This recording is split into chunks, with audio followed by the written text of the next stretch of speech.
Film industry بدنام بہت ہے. منی بدنام ہوئی ڈارلنگ تیرے لیے. کس وجہ سے بدنام ہوئی ہے؟ میڈم آپ اپنے والدین کی اکلوتی اولاد تھیں، تو آپ فلم انڈسٹری میں آپ نے کس طرح قدم رکھا؟ آپ ہمیں ذرا اس بات سے آگاہی دیجیے گا. ریڈیو میں صداکاری کے طور پہ میں چاہ رہی تھی کہ آؤں، تو بڑی مشکل سے اجازت ملی، لیکن خیر انہوں نے آڈیشن لیا تو آواز میری اپروو ہو گئی، پسند کی گئی، تو پھر ایک ڈرامہ بھی میں نے کیا. السلام علیکم ناظرین، آپ دیکھ رہے ہیں نظائر نیوز اور میں ہوں عدن راشد. ناظرین، ایک وقت تھا جب پاکستانی فلم انڈسٹری دنیا بھر میں جانی اور مانی جاتی تھی، لیکن آج بالی ووڈ انڈسٹری دنیا بھر میں بحران کا شکار ہو گئی ہے. ناظرین، آج ہم موجود ہیں ایک پاکستانی لیجنڈری فلم اداکارہ صابرہ سلطانہ صاحبہ کے ساتھ. آئیے ان سے گفتگو کرتے ہیں. السلام علیکم میڈم. وعلیکم السلام ورحمۃ اللہ.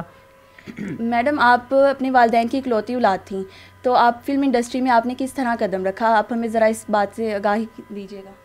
نہیں، اکلوتی اولاد تھی تو لاڈ پیار بھی بہت تھا. اس کے نتیجے میں ان کو یہ بھی ماننا پڑا کہ میں انڈسٹری میں آنا چاہتی ہوں. پہلے میں نے ریڈیو سے، یعنی کہ ریڈیو میں صداکاری کے طور پہ میں چاہ رہی تھی کہ آؤں، تو بڑی مشکل سے اجازت ملی، لیکن خیر وہ پھر وہاں پر میں خط لکھا کرتی تھی بچوں کے پروگرام میں اپنا نام سننے کے شوق میں کہ کراچی سے صابرہ سلطانہ لکھتی ہیں. واہ، بہت خوش ہوتی تھی میں. تو پھر میں نے کہا میں کام بھی کرنا چاہیے. تو ایک ڈرامہ تھا اس وقت، اس کا نام مجھے نہیں یاد رہا ڈرامے کا، لیکن وہاں پھر وہ انہوں نے آڈیشن لیا تو آواز میری اپروو ہو گئی، پسند کی گئی، تو پھر ایک ڈرامہ بھی میں نے کیا. پھر ایڈ تھا، میرے والد اس میں برٹش کمپنی میں بہت بڑے ایک عہدے پہ تھے، تو اس کمپنی میں یہ اشتہاروں کا بھی پروگرام ہوتا تھا سلسلہ. تو مجھے شوق تھا، میں نے کہا کوئی ایسے مطلب ایڈز میں آؤں، کوئی پروگرام ایسے ہو اشتہار وغیرہ میں. تو وہاں بس تھوڑا تھوڑا میں قدم آگے بڑھاتی رہی. والدین بیچارے کیا کرتے، انہوں نے کہا کہ بھائی ٹھیک ہے ریڈیو تک ٹھیک ہے. میں نے کہا نہیں وہ میں اشتہاروں میں اس میں اخبار میں تصویر آئے گی تو کتنا اچھا لگے گا. میں کہا چلو ٹھیک. میں نے نا کوئی کریم کا کوئی اشتہار تھا، اس میں پھر میں نے کام کیا. پھر اور بھی 2 3 4. تو شباب کیرانوی صاحب جو تھے بہت مشہور پروڈیوسر تھے اس میں لاہور میں، تو ان کو ایک نئی ہیروئن کی ضرورت تھی اپنی فلموں کے لیے. 2 فلمیں تھیں ان کی، جمیلہ اور شکریہ. تو انہوں نے پھر رابطہ کیا ادھر کمپنی سے. انہوں نے کہا بھئی یہ جو لڑکی ہے یہ مطلب اب نئی ہیروئن کے لیے اچھی ہے، پسند آئی ہے مجھے، تو آپ نا پھر ان سے بات کریں. تو والد صاحب سے بات ہوئی. والد صاحب کہنے لگے کہ بھئی اب یہ میں اتنا اپنا، ظاہر وہ ایک بڑے عہدے پہ تھے، اعلیٰ تعلیم یافتہ. انہوں نے کہا اب یہ چھوڑ کے سارا لاہور جانا تو یہ تو بالکل مناسب نہیں ہے. لیکن وہی مسئلہ، لاڈلی تھی. میں نے کہا نہیں جانا ہے، وہ زیادہ شہرت ہوگی، پھر زیادہ میں نظر آؤں گی اخبار میں، اس میں. کہنے لگے اچھا بھائی ٹھیک ہے. وہ پھر ہم 63 میں ہم لاہور آ گئے. اس سے پہلے کراچی میں نے ایک کراچی میں بھی کچھ سلسلہ کیا. تو انصاف فلم پہلی تھی، تو وہاں پہ میرے والد صاحب کے ایک دوست تھے انڈیا کے، تو وہ مل گئے. تو انہوں نے کہا چلو بیبی کام کرنا چاہ رہی. تو ٹھیک، بیبی کہتے تھے مجھے اس وقت، بیبی تھی نہیں، میں ویسے بیبی کہتے تھے. تو انصاف میں نیلو مرحوم اور کمال مرحوم، ان کا فرسٹ پیئر تھا اور میرا سیکنڈ پیئر. میں بڑی خوش ہوئی. میں نے کہا یہ فلم، تو پھر وہ میں نے اس فلم میں ایک کوٹی پہنی تھی، وہ اس میں گرین اور ریڈ کلر کی بڑی خوبصورت. تو وہ پھر وہ فلم چلی تو بہت سی نوجوان لڑکیوں نے وہ کوٹی کے بنوانے کے پہن کے، یا جو بازار میں ملتی جو بھی تھا، وہ میں اور مزید خوش ہوئی. میں نے کہا واہ، تو میں کافی اچھی لگ رہی ہوں گی.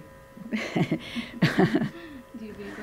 تو پھر وہ ایسے سلسلہ چلتا رہا. تو اس کے بعد میں وہاں پر فلم بنی ایک تم نہ مانو. اس میں نا اس میں یہ شہزادی بنی، یعنی کافر شہزادی.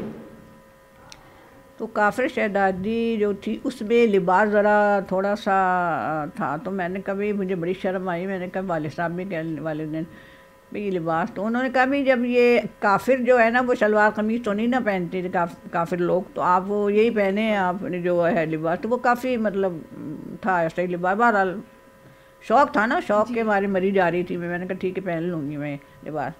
تو وہ ایک نیا لڑکا اس میں ہیرو تھا، وہ بیچارہ بھی کنفیوز. تو میں تو با اعتماد تھی، کام کرتی رہی، اس کو ٹوکتی بھی رہی کہ آپ یوں ہیں یوں ہیں یوں ہیں. اس نے کہا تو آپ تو خود نہیں ہیں, آپ مجھے ٹوک رہی ہیں. میں نے کہا ٹھیک ہے چلے گا. وہ پھر نا وہ تم نہ مان, اس میں بہار باجی اور حبیب صاحب اللہ بخشے ہیرو ہیروئن تھے اس میں, اور سیکنڈ پیئر میں تھی, میں اور وہ جو نیا لڑکا آیا تھا, ہم دونوں, شہزادہ اور میں شہزادی. تو بعد میں مسلمان ہو جاتی ہوں. اکثر ہی 2-3 فلموں میں ایسے ہی, وہ پہلے کافر مجھے بناتے پھر مجھے مسلمان کر دیتے. میں نے کہا چلو فلم ہے کوئی نہیں مسئلہ. پھر وہ اس کے بعد ایک فلم آئی چھوٹی بہن ماں بن رہی تھی, اللہ بخشے, رانی اور میں, ہم دونوں تھے اس فلم میں. وہ پھر فلم بنی. پھر یہ شباب صاحب نے پھر کال کی کہ انہوں نے کہا بھئی یہ ایڈ میں بھی دیکھا ہے ان کو, اشتہار میں بھی دیکھا ہے, فلم بھی, تو اب یہ تو ہم 63 میں لاہور آ گئے. تو جمیلہ اور شکریہ میں معاہدہ تھا شباب صاحب سے ان 2 فلموں کا. تو پھر ان میں ہم نے اس میں مطلب جمیلہ نام میرا ہی تھا, یعنی فلم اسی پہ تھی, اس نام پہ بنی تھی فلم. اچھی رہی فلم, کافی کامیاب رہی. پھر بس وہ چل پھر آگے کافی فلمیں میں نے کی. وہ معاہدہ پھر ختم ہو گیا تو پھر میں نے کافی فلمیں کی. آپ خوبصورت ابھی بھی بہت ہیں, تو جوانی میں تو آپ بالکل قیامت ہی ڈھاتی ہوں گی, تو آپ کو پرپوزلس تو کافی آئے ہوں گے. اصل میں پتہ کیا, جب والدین کی جو اقلیتی اولادیں ہوتی ہیں نا, وہ ایک مسئلہ ہوتا ہے. میرے والدین جو تھے ان کو تھا کہ نہیں بیٹی کو رخصت نہیں کرنا ہے, گھر داماد ہونا چاہیے, یہ وہ اس وجہ سے وہ رشتے اتنے اچھے رشتے تھے سارے. ظاہر ہے کوئی گھر داماد تو غلط بات ہے نا, انصاف کی بات میں کرتی ہوں, غلط ہے, چاہے وہ والدین ہو چاہے کوئی ہو. اس وجہ سے وہ شادی نہیں ہو پائی. تو اب یہ جو مجھے پرپوز ہوا کہ وہ ڈاکٹر ڈینٹل سرجن تھے, تو ادھر میری کوئی دانت میں پرابلم تھی, تو میں وہاں گئی. تو ظاہر ہے وہ علاج کرتے کرتے وہ فرفتہ ہو گئے. فرفتہ یوں ہوئے میں نے کہا اچھا بھائی دانت ٹھیک کروانے گئے تھے اور زندگی کا محافظ بن گئے ہو. تو سب سے پہلے انہوں نے دیکھا, کہنے کہ آپ ساہیوال میں فلم سٹارز کا وہ ہوا تھا کرکٹ میچ, شمی مارا اللہ بخشے, میں ہم لوگ سب گئے تھے. تو وہاں تو وہ ساہیوال میں ان کا گھر تھا نا ڈاکٹر صاحب کا, یہاں تو کلینک کرتے. تو کہتے ہیں کہ جب آپ وہاں سے سب لوگوں کو مطلب ہاتھ ہلاتے ہوئے گزرے, سارے آرٹسٹ ہمارے پورے گراؤنڈ پہ سارا راؤنڈ ہم نے لیا. تو کہنے کہ میں اس وقت بس آپ کو دیکھتا رہا, اور میں نے اس وقت دعا کی کہ یا اللہ یہ میری زندگی میں آ جائے. تو مجھے اتنا, میں نے کہا یہ آپ کی دعا کیسے قبول ہوگی, میں تو جل گئی. میں نے کہا میری دعائیں اتنی نہیں قبول ہوتی ہیں آپ کی, تو ہنسے. تو کہنے کہ نہیں بھائی وہ تو اللہ تعالیٰ کی مرضی ہے. تو میں نے کہا اچھا. اس کے بعد پھر وہ یہاں پر جب میں آئی علاج کے لیے تو بڑے حیران ہوئے, کہنے کہ اچھا آپ ادھر رہتی ہیں, سمنا آباد میں ہم رہتے تھے. تو ان کا کلینک بھی وہیں تھا. تو میں نے کہا پتہ نہیں آپ کی دعا آدھی تو قبول ہو گئی, پتہ نہیں آدھی کا کیا بنے گا. بہرحال وہ آدھی بھی قبول ہو. تو اس کے بعد میں جی والدین کی خواہش تھی, تو انہوں نے کہا ٹھیک ہے. ان کے سارا فیملی ادھر تھی سمنا آباد میں, ساہیوال میں. تو انہوں نے کہا ٹھیک ہے. پھر وہاں تو جانے کی بجائے یہیں, پھر وہ گھر داماد ہی کہہ سکتے ہیں آپ کو, تو ہمارے گھر میں شفٹ ہو گئے. مینس کے پہلے وہ مطلب جیسے اکیلے لڑکے رہتے ہیں وہ بھی رہتے تھے, اور تب اس کے بعد تو شادی ہو گئی 74 میں. تو اس طرح پھر وہ فلم کا سلسلہ شروع ہو گیا. اس سے شباب صاحب کی ایک آخری فلم میں نے کی بے مثال, شبنم محمد علی میں. تو وہ پھر آخری فلم میں نے کی, اور ایک پشتو فلم رہ گئی تھی وہ میں نے پوری کی. لیکن میرا مطلب دل نہیں چاہتا تھا کام کرنے کو, میں بڑی مطلب بور ہوتی تھی. میں نے کہا کیا مصیبت, شادی کے بعد مجھے بڑا عجیب سا لگتا تھا میں. لیکن بہرحال وہ تب قانونی طور پہ پابندی تھی کہ میں کام کروں. اور پھر یہ 2 فلمز میں نے کمپلیٹ کرائی, انڈسٹری چھوڑ دی پھر میں نے. تو میم آپ نے اپنے کریئر کا آغاز کراچی سے شروع کیا, تو کراچی سے لاہور تک کا سفر آپ کا کیسا رہا, اور لوگ آپ کو کہاں کے اچھے لگے؟ نہیں ماشاءاللہ میرے ہم وطن سب اچھے, بہت پیارے ہیں. تو میں تو ابھی ان کو اس وقت میں ان کو سلام پیش کرتی ہوں. ماشاءاللہ سب اچھے ہیں, سب ہم مسلمان ہیں, ہم سب اچھے ہیں, ہم سب اپنے دین سچے دین کے ہم پیروں. ماشاءاللہ وہاں کے بھی اچھے تھے, یہاں کی ہاں زبان کا فرق تو وہ تو ظاہر ہے. کراچی میں اردو بولی جاتی ہے, یہاں پر پنجابی. تو پہلے پنجابی تو مجھے سمجھ میں نہیں آتی تھی, تو حبیب صاحب اللہ بخشے وہ اور زینت اللہ بخشے, زینت بیگم تھی, تو وہ اکثر مجھے چھیڑا کرتے تھے کہ یہ پنجابی کا لے لفظ بولو، یہ لفظ بولو. وہ پتہ چلا بعد میں کوئی عجیب و غریب لفظ. تو میں کہتی تھی، بعد میں جو پتہ چلا میں نے کہا اچھا آپ لوگ شرارتیں ہم بہت کرتے تھے. مطلب زندہ دلی بہت تھی ہم لوگوں میں. تو وہاں کے لوگ بھی اپنے اردو کے اسپیکنگ تھے، ان کا اپنا مزاح کا انداز، ان کے مزاج، ادھر کا مزاح کا انداز، ادھر مزاج. لیکن یہ دو زبانیں ساری اچھی ہوتی ہیں کیونکہ ہماری اپنی زبان ہے ساری. تو مجھے تو سب پسند ہے ماشاء اللہ. تو میم پاکستانی فلم انڈسٹری آج کل بحران کا شکار ہے، تو آپ کا اس کے بارے میں کیا کہنا ہے؟ اب سوال یہ پیدا ہوتا ہے کہ یہ بحران کیوں ہوا، سوالیہ نشان. اس کی وجوہات میری تو سمجھ میں آج تک نہیں آئی. یا تو پہلے ہم آج سے تقریباً کتنے سال پہلے کی بات میں کر سکتی ہوں کہ اس میں چربا فلمیں ہمارے یہاں بننی شروع ہو گئیں. یہ بھی باعث شرم بات ہے.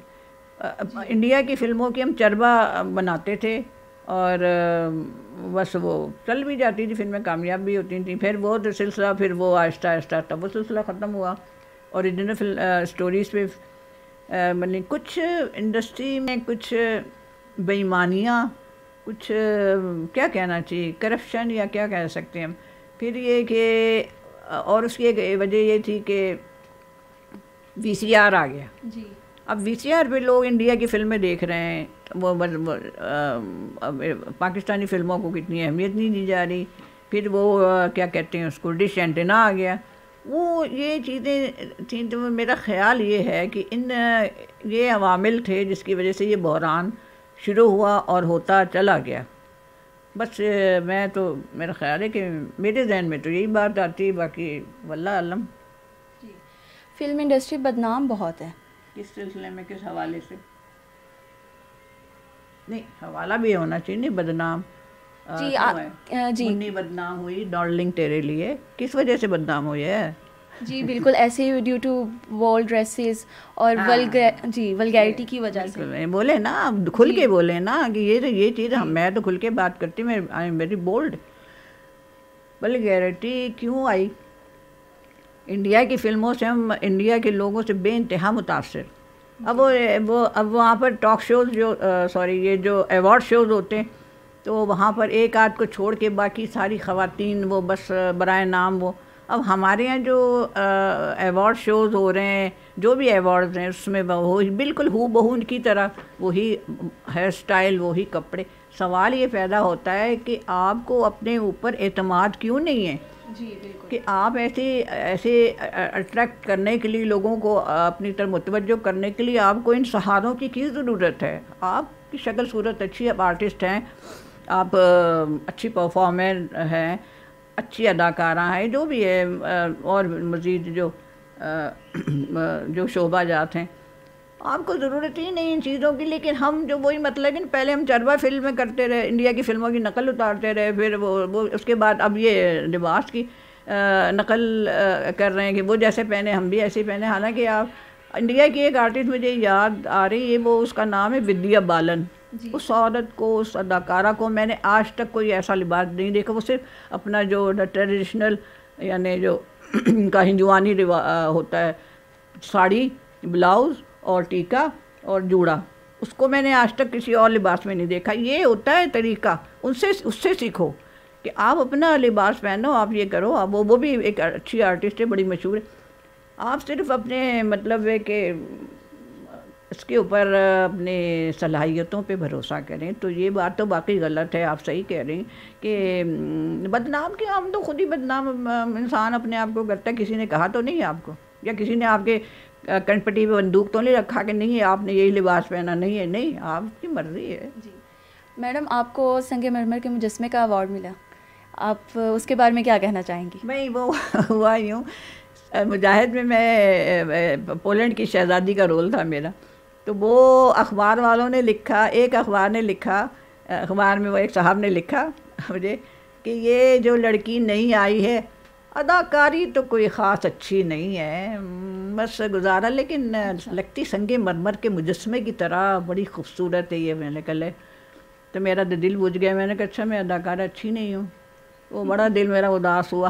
تو پھر میں نے کہا کہ چلو وہ تو تنقیدیں تو ہوتی رہی. پھر میں نے اپنے آپ کو بڑا وہ کیا کہ نہیں, اداکاری میں پورا زور لگاؤں گی, اچھی اداکارہ بنی ہوں گی اور بڑی محنت کروں گی. پھر اس وقت میں نے کہا اچھا ہی ہوا مجھے اس نے لکھ دیا. اب میرے اندر ذرا کریج پیدا ہو گئی.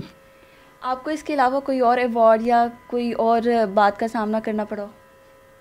نہیں, وہ عادل فلم تھی, اس میں ملکہ کا رول کیا تھا میں نے. محمد علی صاحب اللہ جنت نصیب کرے, سلونی وغیرہ ادیب, یہ سارے مرحومین ہیں, اللہ تعالیٰ جنت میں جگہ عطا فرمائے ان کو.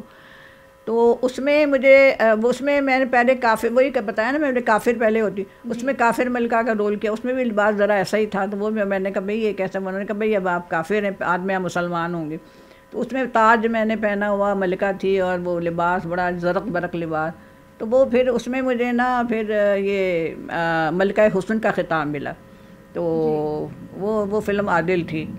تو اب یہ کہ پھر تاریخی فلمیں اس وقت بہت بنتی تھیں نا, مطلب یہ عادل, تخت و تاج, تاج محل, مجاہد, یہ ساری یعنی کہ تاریخی فلم. اب تو تاریخی فلموں کا دور دور پتہ ہی نہیں ہے. جی میم, آپ نے اپنی بیٹی کو شوبز انڈسٹری میں کیوں نہیں آنے دیا؟ مجھے اچھا ہی نہیں لگا کہ میری بیٹی کیوں آئے, نہ میری بیٹی کو پسند تھا. وہ تو مجھے دیکھ کے کہتی تھی کہ آپ کام کیوں کر رہی تھیں. میں نے کہا بھئی کیوں کر رہی تھی, کیا سوال ہوا, بس کر رہی تھی. تو کہنے کہ نہیں بس چھوڑ دیں آپ. میں نے کہا اب تو چھوڑا ہی ہوا ہے, خیر اب شادی کے بعد. بیٹی ماشاءاللہ اس کو تو وہ تو بالکل گھریلو لڑکی ہے, یعنی میری بیٹی جو ہے وہ باپردہ, شریعت کی پابند, اس قسم کی اس کا ذہن ہے, اور وہ اسی طرح ہے. اس کی تو ماشاءاللہ 20 سال میں نے شادی کر دی تھی. تو ماشاءاللہ 4 جوان نواسے ماشاءاللہ, نظر بد سے بچائے اللہ پاک. تو ایسی تو بیٹی کا تو کبھی تصور بھی نہیں. تو میم, آپ شہرت سے ابھی جس حال میں ہیں, تو آپ اس کے بارے میں کیا کہنا چاہیں گے لوگوں کو؟ میں اچھے حال میں ہوں. جی. کیونکہ جب اللہ تعالیٰ, اصل میں نے یہ دیکھا ہے کہ اللہ تعالیٰ کو ناشکرے لوگ پسند نہیں ہیں. بالکل. آپ ہر حال میں شکر ادا کریں. اللہ تعالیٰ کہتے ہیں شکر ادا کرو, میں تمہیں زیادہ دوں گا, تم شکر. تو میں شکر میں بہت بڑے بنگلے میں رہتی تھی. اب میں کہوں اب میں اکیلی ہوں, اب مجھے ضرورت نہیں. جب والدین تھے ماشاءاللہ, بیٹی تھی, بچے, داماد, سب مطلب میاں تھے. اب میں ایک کمرے میں اپنی پوری سہولیات کے ساتھ میں اب کمرے میں نے ایک لے لیا کمرہ اپنا آرام سے. میرا اپنا گھر ہے ماشاءاللہ, ذاتی گھر ہے, وہ میں نے اپنی بیٹی کو تحفے میں دے دیا ہے. اللہ تعالیٰ اولاد کے لیے تو سب کچھ انسان کرتا ہے نا. اب میں بڑے خوش ہوں, مجھے ہر طرح کی سہولت ہے اس گھر میں, کوئی چیز کی کمی نہیں ہے. تو اللہ کا لاکھ لاکھ شکر ہے. تو بلکہ ہم سب کو, ہماری پوری قوم کو چاہیے کہ ہم ہر حال میں اللہ تعالیٰ کا شکر ادا کریں. مصیبتیں پریشانیاں آتی رہتی ہیں ہر ایک پہ, اس کی کوئی بات نہیں. میم, آج کل آپ کون سے پروجیکٹ کر رہی ہیں؟ ایک میں نے کیا تھا, یہ عامر شاہ ہے پنڈی کا لڑکا, بڑا مشہور ہے وہ, کافی اس نے انٹرویوز وغیرہ کی. اس نے ایک شارٹ مووی بنائی تھی پیاری امی. اور ایک نادیہ رشید ہے, بڑے مشہور ڈائریکٹر کی بیٹی, انہوں نے کال گھر کے نام سے ایک شارٹ مووی بنائی تھی. اس میں نے کام کیا. تو وہ پتہ نہیں آگے, اب انہوں کا مجھے نہیں پتہ ان کا کیا بنا, پروڈکشن کیا بنا, مجھے نہیں پتہ. لیکن یہ کہ وہ اچھا تھا, یعنی کہانی اچھی لگی مجھے. وہ مجھے کہانی بھی اس لیے اچھی لگی کہ اس میں کوئی مقصد ہے کہ بھئی آپ بزرگوں کو نظر انداز کر دیتے ہیں. اور دوسرا تھا کہ آپ اس طرح کا, جیسے آپ نے کہا نا کہ ایک عجیب ولگر سا لباس, یہ وہ, تو اس کے اوپر وہ ٹھیک کال گر کے نام ہے کہ لوگ پھر پیچھے پڑتے ہیں. پھر آپ اس طرح کا وہ کہانی, میں نے کہا دونوں کہانیاں اچھی. تو پھر میں نے حامی بھر لی, میں نے کہا اچھا میں کروں گی. کیونکہ مجھے پتہ نہیں, ڈرامے فلموں کا پتہ ہی نہیں مجھے, یہ کون سے چل رہے ہیں, سنتے رہتے ہیں کہ جو فلاں ڈرامے ہو رہے ہیں, فلاں. تو لوگ لکھتے ہیں شوق سے, تو ان کی زبانی میں سنتی رہتی ہوں کہ آج کل یہ ٹرینڈ چل رہا ہے. یعنی اگر یہ ایک لڑکی بھی مصیبتوں کا پہاڑ ٹوٹ پڑے ہیں, ایک اس کی لپسٹک ہے, پورے فل میک اپ, زلفیں لہرا رہی ہیں, اور وہ کہ ایک دفعہ میں نے دیکھا کہ خاتون ماں بننے کے عمل سے گزر رہی ہیں, اسپتال میں پڑی ہوئی. یعنی کہ ماں بننے کے عمل کے وجہ, اور عورت کی تو جان پہ بنی ہوئی ہوتی بیچاری کی, جو اس کا ماں بننے کا جو عمل ہوتا ہے. تو وہ ادھر لپسٹک لگی, پورا میک اپ کے, زلفیں سیٹ ہیں. تو وہ جی ڈیلیوری ہونے والی ہے, تو وہ میں نے کہا اللہ معافی دے. اللہ عقل دے. انگریز لڑکی کا رول ہے اس میں, عجب خان آفریدی میں بڑی خوش ہوں. ہم لوگ وہاں گئے, اب وہ جناب پہاڑوں پہ سفر کرنا, یہ کرنا, گولیاں چل, اچھا اصل میں گولیاں ٹھان پہاڑ سے گولیاں ٹکرائیں, اور میں ایسے کر کے, وہ جو ہے ادھر کے لوگ کہتے کہ تم سوچا کیسا پٹھان ہے, تم کو گولی سے ڈر لگتا ہے. میں نے کہا جی میرے ابا پٹھان ہے, میں نہیں ہوں. میں نے کہا کہتے نہیں ڈرو نہیں, یہ نہیں لگے گا, نہیں تم کو نہیں لگے گا. میں نے کہا اچھا جی نہیں لگے گا, ٹھیک ہے. تو وہ اندر سے دھک دھک دھک, میں نے کہا یا اللہ گناہ معاف کر دینا ساری جتنے بھی ہیں, نہیں ہیں یا ہیں, جو نہیں ہیں نہیں بھی ہیں وہ بھی معاف کر دینا, جو ہیں وہ بھی معاف. تو وہ نا وہ پھر وہ اس کے بعد میں جناب وہ گھوڑے پہ بیٹھی, آپ گھوڑے پہ بٹھایا انہوں نے مجھے, دیکھیں آپ نا آپ عجب خان سے نا چھپ کے آپ بھاگ رہی ہیں. آپ میں وہ تھی نا انگریز لڑکی جس کو اغوا کر کے لایا گیا. اب وہ کہیں کھائی تھی نیچے اس پہ پر گھوڑا, اب میں اوپر بیٹھی. تو اب میں نے تھوڑی دیر کے میں نے وہ کیمرہ ویمرہ سیٹ کر رہے تھے, تو میں نے ذرا سا یوں کر کے یوں دیکھا تو نیچے کھائی. تو میں نے کہا جی یہ تو گھوڑا ذرا سا پیچھے ہٹے گا تو میں تو کھائی میں گر جائیں گے ہم سب, گھوڑا بھی میں بھی. کہتے نہیں تم سمجھتا نہیں, یہ دیکھو کیا فریم بنائی, اے تم بیٹھی ہو, اے گھوڑا ہے. میں نے کہا اچھا. تو میں نے کہا جیسا مطلب شارٹ ہوگا. میں نے کہا جی بالکل ٹھیک ہے. میں نے کہا ٹھیک ہے جلدی شوٹنگ ختم جلدی کرے, شارٹ لے لیں. میں نے کہا ہائے ہائے. اس کے بعد میں گئی, اور اس کے بعد وہ عجب خان گولی مارتا ہے تو وہ لڑکی گر پڑتی ہے. لیکن میری جگہ کسی اور نے وہ کپڑے میرے والے جس طرح سوٹ پہن, ظاہر ہے میں تو اتنا بڑا نہیں کر سکتی تھا, گھوڑے سے گرنا ہو سارا ہو. تو اسٹنٹ ہوتا, ہمارے یہاں اسٹنٹ ماسٹرز ہوتے ہیں, وہ کرتے ہیں ڈپلیکیٹ جیسے کہتے, وہ کر رہے. تو والد صاحب دور سے بیٹھے دیکھ رہے تھے. والد صاحب یہ سمجھے کہ میں, تو انہوں نے فوراً کہہ لیں گے ارے ایک دم سے پریشان ہو, کہہ لیں گے نہیں آپ نہیں, وہ اسسٹنٹ وہ جو کرتا ہے اس کے ڈپلیکیٹ. میں نے کہا اچھا. اور دلچسپ واقعہ کوئی یاد نہیں, لیکن یہ ویسے ایک واقعہ یاد ہے کہ میں نے اپنے ذاتی ہے کہ ہمارے ایک ملنے والی تھیں تو ان کے بھائی فوت ہو گئے. تو مجھے نا پرسہ دینے آتا نہیں ہے ویسے, اللہ معاف کرے. وہ میں گئی تو بڑے بہت دن گزر گئے, تو میں نے سوچا کہ یار بڑی بری بات ہے, کہ کیا سوچے گی وہ, دوسری بری بات ہے نا. تو میں گئی تو میں نے معمول, اب وہ بڑی جھاڑ واڑ پڑ گئی مجھے کہ شرم نہیں آتی یہ ہے. وہ پھر میں یوں بیٹھی رہی. جھاڑ کھانے کے بعد میرے آرام سے کہا, میں نے کہا آئندہ ایسا نہیں ہوگا. کہتی کیا, نہیں میں اب میں ایک دم سے میں نے کہا تو میں نے غلط کہہ دیا کہ آئندہ ایسا نہیں, آئندہ کوئی مر گیا تو میں نہیں آؤں گی. یہ دماغ تو اتنی میں شرمندہ. میں نے کہا میں نے کہا معاف کرنا, وہ ذرا تم ناراض تھی نا, وہ غلطی سے نکل گیا وہ. بس وہ ارے بہت سے واقعات اصل میں اس میں سیٹ پہ بڑے زندہ دل سب ہوتے تھے ہیرو ہمارے, تو گپ سے چلتی. لیکن یہ کہ دلچسپ واقعہ فی الحال تو نہیں مجھے کوئی ایسا یاد آ رہا ہے, لیکن یہ کہ گپ شپ میں ہنسی مذاق میں بڑا کچھ ہوتا تھا سلسلہ سے. کہ عوام, ہمارے عوام کو میں بہت بہت بہت سلام پیش کرتی ہوں. ہمارے سارے سے دیکھنے والے سننے والوں کو بہت بہت بہت سلام, اور اللہ تعالیٰ کی رحمتیں نازل ہوں آپ پر, اللہ تعالیٰ خوشیاں دیں آپ کو سب کو, اور اپنے بچوں کی بہترین تربیت کریں, دینی تربیت, دنیا میں جو سب کچھ کریں آپ, اور انشاءاللہ آپ کی اولاد ہیرے کہلائیں کہ ان کی فلاں کی اولاد ہیرے جیسی ہے. اس پہ غور کریں. جی آمین. جی ناظرین, تو آپ نے جانی صابرہ سلطانہ صاحبہ کی کہانی ان کی زبانی. تو ملتے ہیں نیکسٹ سٹوری کے ساتھ. اللہ حافظ.